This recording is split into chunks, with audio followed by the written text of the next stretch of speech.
Indonesia, salam Nusantara dari Sabang sampai Maroko, dari mana sampai Pulau Rote.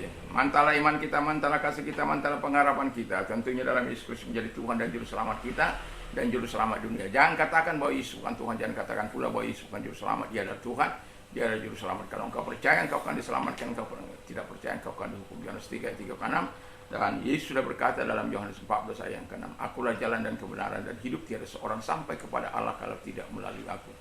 Petrus menimpali dalam Kisah Rasul 4 ayat 12, dan keselamatan tidak ada dalam siapapun juga selain dalam Dia, Yesus Kristus. Karena di bawah kolong langit ini tidak ada nama lain yang diberikan kepada manusia yang olehnya kita diselamatkan. Dan juga Paulus mengatakan, percayalah kepada Tuhan Yesus Kristus, maka engkau akan diselamatkan, engkau dan seisi rumahmu. Mantap!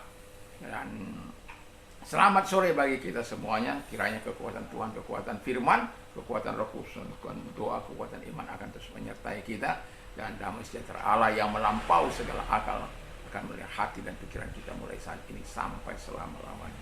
Sebelum kita mendengarkan firman Allah, mari kita berdoa. Terima kasih Tuhan, berkati para audiens kami. Tuhan menolong mereka satu demi satu dalam kebaikan-Mu, dalam kemurahan dan pertolongan-Mu. Di dalam nama Yesus, haleluya. Amin. Saya akan membacakan Filipi 4 ayat 4, 5 dan 6. Bersukacitalah senantiasa dalam Tuhan. Sekali lagi katakan bersukacitalah. Hendaklah kebaikan hatimu diketahui semua orang, Tuhan sudah dekat. Janganlah hendaknya kamu khawatir Allah juga, tapi nyatakanlah dalam segala hal keinginanmu kepada Allah dalam doa dan permohonan dengan ucapan syukur. Puji nama Tuhan.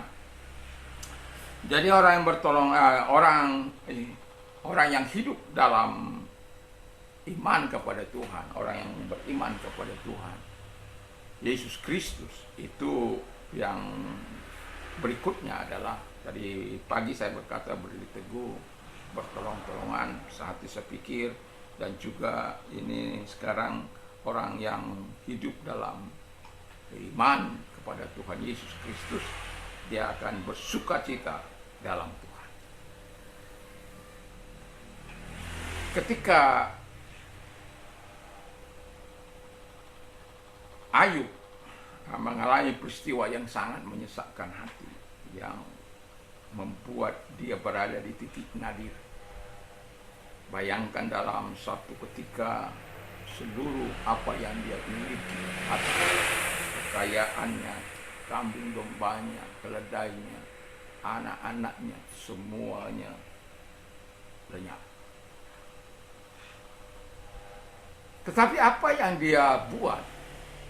Dia berkata, terpujilah Allah, dengan telanjang aku datang, dengan telanjang aku pulang. Sebuah sikap iman yang begitu luar biasa. Jarang ada orang-orang yang bisa mengucap syukur, yang memberikan puji-pujian kepada Tuhan dalam keadaan yang sangat-sangat ada di titik nadir. Tapi orang-orang beriman, dia punya kemampuan yang Tuhan berikan secara khusus untuk itu. Memang setiap orang beriman harus menjalani prosesnya. Saya berbeda dengan Ayub, Ayub berbeda dengan siapapun kita. Dan keluarga demi keluarga, anak berbeda dengan proses yang dialami oleh ibu atau jemaat dan sebagainya. Tetapi yang jelas bahwa setiap persoalan yang ada harus membawa kita lebih dekat kepada Tuhan, bukan membawa kita jauh dari Tuhan.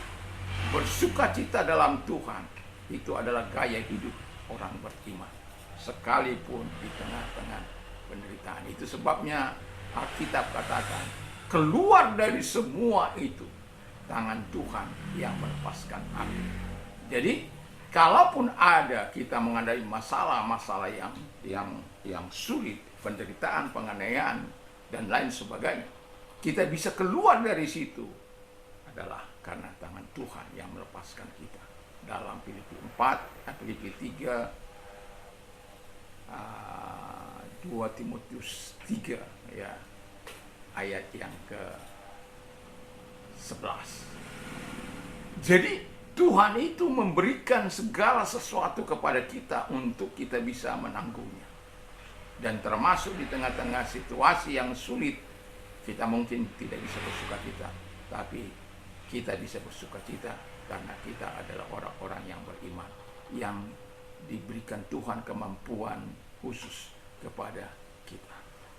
Yang kedua dikatakan berbuat baik atau berbaik hati dalam Tuhan. Jadi dikatakan dengan jelas tadi di ayat 4, hendaklah kebaikan hatimu diketahui semua orang, Tuhan sudah dekat. Jadi berbuat baik ini adalah perintah. Perintah untuk berbuat baik kepada setiap orang dengan apa yang ada padamu, bukan dengan apa yang tidak ada padamu. Kami setiap hari berbuat baik. Dalam arti walaupun dalam keadaan terbatas, berbagi air. Saya tidak pernah mematikan air sejak tahun 2000 sampai hari ini. Sampai berita ini Anda dengar.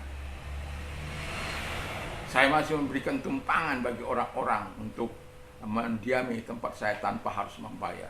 Sementara mereka bisa menikmati buah. Kalau mereka antar kemari syukur, kalaupun tidak jadi masalah. Karena firman Allah katakan berbuat baik itu adalah kehendak Tuhan. Berbuat baik. Orang-orang beriman harus berbuat baik.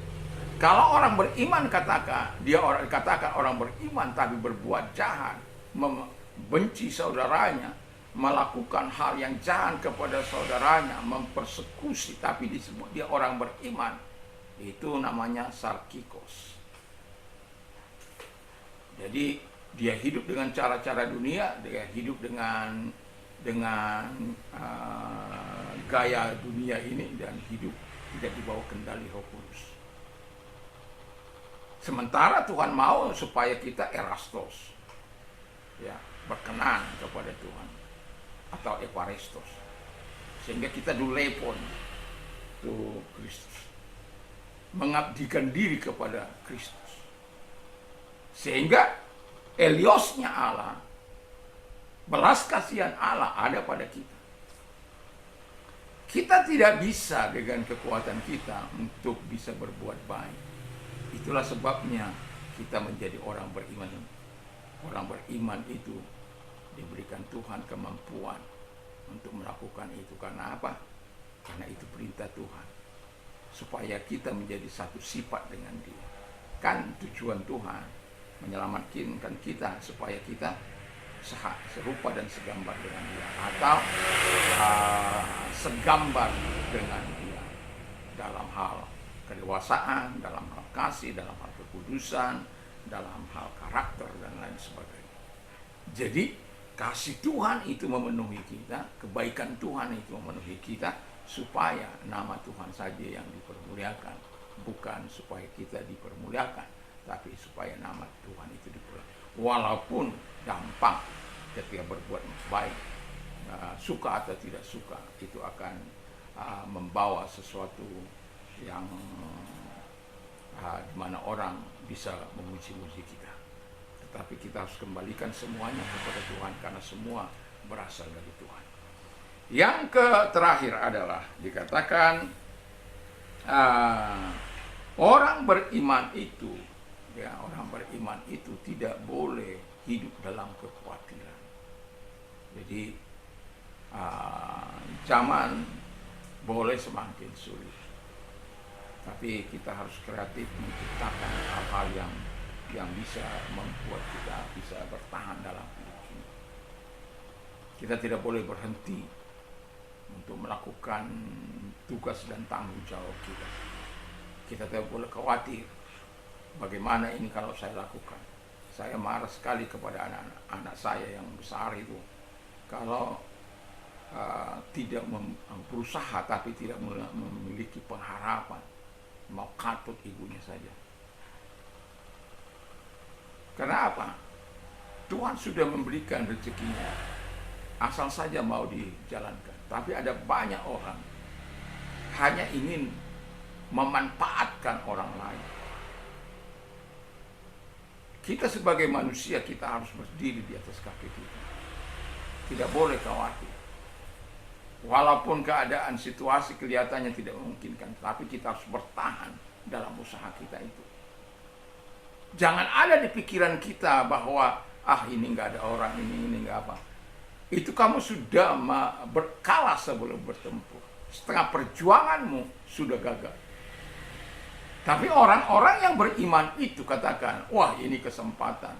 Semakin banyak tidak ada pedagang, semakin banyak orang melihat kesempatan saya punya barang, atau saya punya jualan, atau saya punya apa yang saya kerjakan.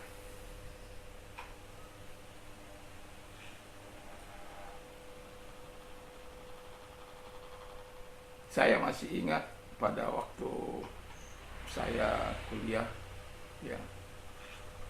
Lalu kemudian dalam entrepreneur itu seseorang mengatakan kepada saya, dosen saya mengatakan, Anda tidak akan pernah melihat segala ide-idemu yang baik, segala pikiran-pikiranmu yang baik itu kalau engkau tidak mengejauhantakan atau engkau tidak lakukan. Sehebat apapun ide-idemu, engkau tidak akan pernah bisa melihat itu terwujud kalau engkau tidak aplikasikan dalam kehidupan sehari-hari. Tapi bagaimanapun tantangan, rintangan, persoalan untuk mengaplikasikan ide-ide hebatmu, engkau akan dapat belajar ketika engkau sudah melakukan. Engkau akan tahu dari mana uang itu datang. Engkau akan tahu dari mana tempat itu ada. Dari mana uang itu ada. Dan Tuhan mengajar kita supaya kita tidak khawatir, tidak merimna. Kalau kita khawatir, itu Tuhan tidak suka kepada orang-orang yang khawatir. Itu sebabnya Tuhan katakan, kalau mereka tidak mau bekerja, nggak usah makan.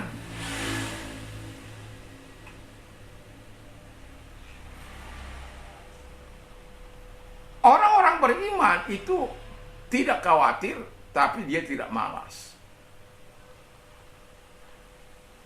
Dia tetap akan melakukan bagiannya, selanjutnya dia serahkan selebihnya kepada Tuhan. Allah yang membuka jalan. Allah yang menutup, tidak ada dapat seorang yang membuka. Kalau Allah membuka, tidak seorang dapat menutup. Dan itulah sebabnya hidup sebagai orang beriman itu sangat penting dalam mengantisipasi apapun yang akan kita lakukan. Saya berharap pagi tadi kita sudah mendengarkan firman Allah. Hari ini kita bagian keduanya.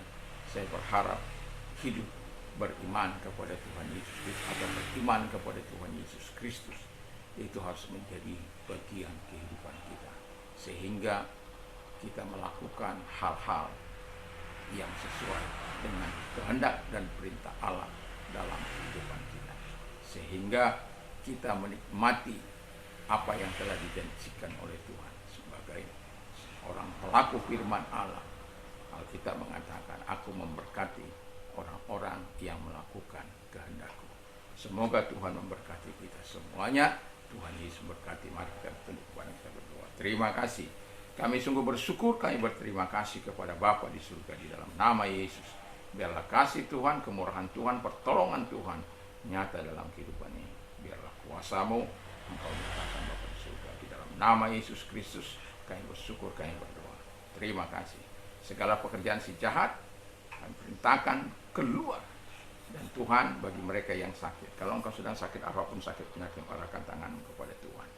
Di dalam nama Yesus, segala sakit penyakit yang mereka derita, baik itu kanker, baik itu jantung, gagal ginjal, kista, dan tumor dan lain sebagainya, lumpuh, buta melihat, tuli mendengar, bisa berkata-kata, lumpuh berjalan. Kami percaya engkau tidak pernah abai terhadap firman. Dalam nama Yesus, segala apa yang saya sebut tadi, Tuhan, engkau yang menyembuhkan mereka, sebab engkau tabib di atas segala tabib, dokter di atas segala dokter. Dalam nama Yesus, haleluya. Terima kasih. Kami juga berdoa kepada mereka-mereka yang memiliki pergumulan dalam hidup ini. Arahkan tanganmu kepada Tuhan. Lihat tangan-tangannya diarahkan kepada Tuhan, menolong mereka dalam pergumulan mereka, sebesar apapun pergumulan mereka, Tuhan mampu menolong. Lakukan mujizat pertolongan di dalam nama Yesus. Haleluya. Amin. Selamat sore bagi kita semuanya. Kiranya Tuhan Yesus memberkati. Kalau kita ada mau berdonasi, ada nomor-nomor di bawah ini. Dan ingat, kalau kita mau tidur, bacalah firman Allah, berdoalah kepada Tuhan, perkatakan firman Allah, iman timbul dari pendengaran firman Kristus. Mantap, mantap, mantap.